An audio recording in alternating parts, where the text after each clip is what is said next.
मैं जितेंद्र जैन और आप देख रहे हैं खबर समय जगत। आइए नजर डालते हैं आज की कुछ ताजा तरीन खबरों पर।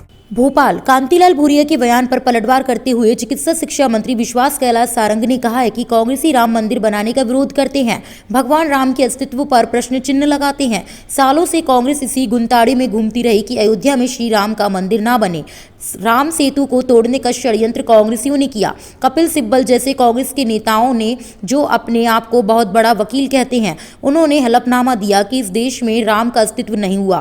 कांग्रेस के तथाकथित नेताओं ने सुप्रीम कोर्ट में याचिका लगाई कि राम मंदिर की सुनवाई में देरी की जाए और अब जब इस देश के यशस्वी प्रधानमंत्री नरेंद्र मोदी के नेतृत्व में इस देश के 137 करोड़ जनता के भाव और भावना के अनुरूप राम मंदिर बनने का मार्ग प्रशस्त हुआ है, तो कांग्रेस के नेताओं को पेट में दर्द हो रहा है। हर हफ्ते कोई ना कोई कांग्रेस के नेता राम मंदिर को विवादास्पद करने की कोशिश करते हैं और उसी क्रम में आज कांतिलाल भूरिया जी ने शर्मनाक बयान दिया। दिल्ली दौरे पर उन्होंने कहा कि आत्मनिर्भर मध्य प्रदेश बनाने के लिए केंद्र सरकार से और केंद्र के मंत्रियों से सहायता लेनी है। उसके लिए केंद्र के मंत्रियों से संवाद स्थापित करें और इसी तारतम्य में दिल्ली गया था और मैंने अपने विभाग से संबंधित सभी केंद्रीय मंत्रियों से मुलाकात की। मुझे बहुत प्रसन्नता है कि हमारे देश के यशस्वी स्वास्थ्य मंत्री डॉक्टर हर्षवर्धन जी के साथ मैंने जिन जिन विषयों पर चर्चा की, उन्होंने उस पर सहमति व्यक्त की है। मध्य प्रदेश में हम मध्य प्रदेश के चिकित्सा शिक्षा मंत्री के लिए मंथन कार्यक्रम करने जा रहे हैं। मध्य प्रदेश सरकार इस कार्यक्रम के लिए केंद्रीय स्वास्थ्य मंत्री हर्षवर्धन सिंह जी ने सहमति दे दी है। माननीय मुख्यमंत्री जी का हम सब मंत्रियों को ये निर्देश है कि आत्मनिर्भर मध्य प्रदेश बनाने के लिए हमें जो जो कुछ केंद्र सरकार से और केंद्र के मंत्रियों से सहायता लेनी है, उसके लिए केंद्र के मंत्रियों से संवाद स्थापित करें।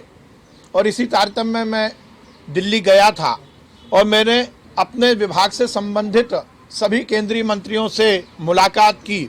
मुझे बहुत प्रसन्नता है कि हमारे देश के यशस्वी स्वास्थ्य मंत्री डॉक्टर हर्षवर्धन जी के साथ मैंने जिन जिन विषयों पर चर्चा की, उन्होंने उसमें सहमति व्यक्त की है। मध्य प्रदेश में हम मध्य प्रदेश की चिकित्सा शिक्षा के एनहेंसमेंट के लिए जो मंथन कार्यक्रम करने वाले हैं, उसमें उन्होंने आने की सहमति दी है। उसके साथ ही सभी मेडिकल कॉलेज के एनहेंसमेंट के लिए हमें जो जो ज़रूरतें केंद्र सरकार से चाहिए थी, उसकी उन्होंने सहमति दी है। वायरोलॉजिकल लैब मध्य प्रदेश में हर मेडिकल कॉलेज में बन जाए BSL 3, उसकी उन्होंने हमें कार्य योजना बनाने के निर्देश दिए हैं। उसके साथ ही ईज़ ऑफ हेल्थ सर्विसेज जो मध्य प्रदेश में एक नया हमने आयाम शुरू किया है, उसको लेकर उन्होंने पूरी तरह से सहयोग करने का आश्वासन दिया है। उसके साथ ही गैस राहत विभाग से जुड़ा हुआ जो केंद्रीय मंत्रिमंडल का विभाग है, रसायन और उर्वरक मंत्रालय, उसके मंत्री सदानंद गौड़ा जी से भी मैंने मुलाकात की और भोपाल में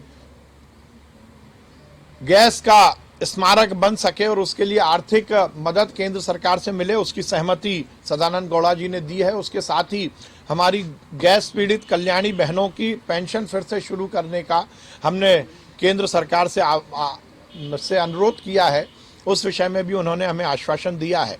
इसके साथ ही स्मृति ईरानी जी जो कपड़ा मंत्री हैं, भोपाल की कपड़ा मिल जो कोरोना काल में बंद हो गई थी, उसको मैंने फिर से शुरू करने का निवेदन स्मृति ईरानी जी से किया था और मुझे प्रसन्नता है कि उन्होंने इस बात की सहमति व्यक्त की है। जल्द से जल्द भोपाल की चांदबड़ की कपड़ा मिल पुनः शुरू होगी।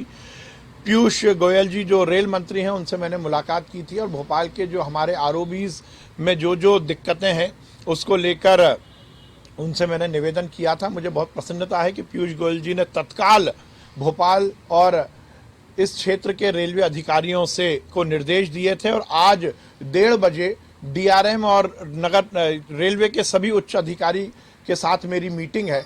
भोपाल के सभी जो ROB हैं, उनमें जो रेलवे की तरफ से दिक्कतें हैं, उसका निदान होगा और उसके साथ ही विगत दिनों जो हमारा सुभाष नगर में सुभाष चंद्र बोस की स्मृति में बनने वाले पार्क में जो रेलवे के साथ ने गतिरोध पैदा किया था, उसका भी आज निराकरण होगा। इसके साथ ही हमने बाकी केंद्रीय मंत्रियों से भी मुलाकात की। मेरा दिल्ली का दौरा बहुत संतोषप्रद रहा है।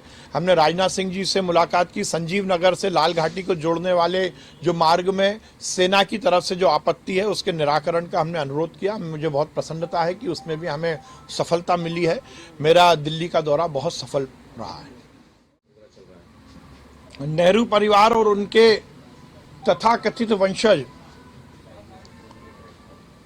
हर समय राम का विरोध करते हैं, राम मंदिर बनाने का विरोध करते हैं, भगवान राम के अस्तित्व पर प्रश्न चिन्ह लगाते हैं।